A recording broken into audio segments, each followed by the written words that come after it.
This is Matt Donnelly here at the TheWrap interview studios at the Sundance Film Festival with the filmmakers of Dark Knight, easily one of the most anticipated titles of the festival this year. Alexandra Byer, Tim Sutton, welcome, congratulations. Thank you. Thank you. At TheWrap, we wrote a story, I want to say right after San Bernardino, about why you don't see more creative content that features mass shootings. They're so incredibly frequent. I'd just like to get your thoughts on what the movie's about and the decision to make it. I mean, I'll start. The movie is not necessary. Is not a gun control movie. Right. The movie is a look at where America is now, and guns are a big part of that.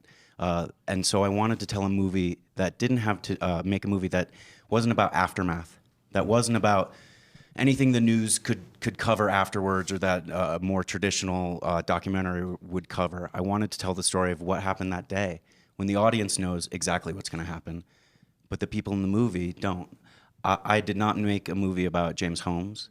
The idea came from Aurora, stemmed from Aurora, but it stemmed from the horror of those people having to be in that movie theater. I understand there's no real violent depiction of anything in the film. It's like you said, you're not making a movie about aftermath, but I wanted to just explore the decision not to pay off. Yeah, I'm not interested in the sensationalism of violence. I think that would be a huge corruption of the movie, and also I wanted to be absolutely respectful of people who've been affected by gun violence. Mm-hmm. We're not making a Michael Bay movie where it's sexy. Right. Violence is real, and the threat of violence is what makes this movie so intense. Awesome. Did you talk to or reach out to any families that might have been affected by stuff like Aurora, or is it just all original? No, I mean, the movie is fiction, but we're open to talking to anyone who's been affected by gun violence and wants to tell us their story or share their story. Awesome.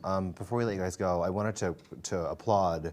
You have a lot of women in below the line positions in this film, which is awesome, and it's such a relevant conversation that we're having in Hollywood now. So tell me, soup to nuts, what ladies are involved and how that came together. I will say, though, that, I mean, I don't think when we were crewing up, I never really had the intention of being a film that was only women. Right. It actually happened quite organically and naturally, and the people that connected to the project really strongly happened to be women. And Helene, we were introduced to Helene pretty early on, and she was the best candidate for it and brought a lot to it.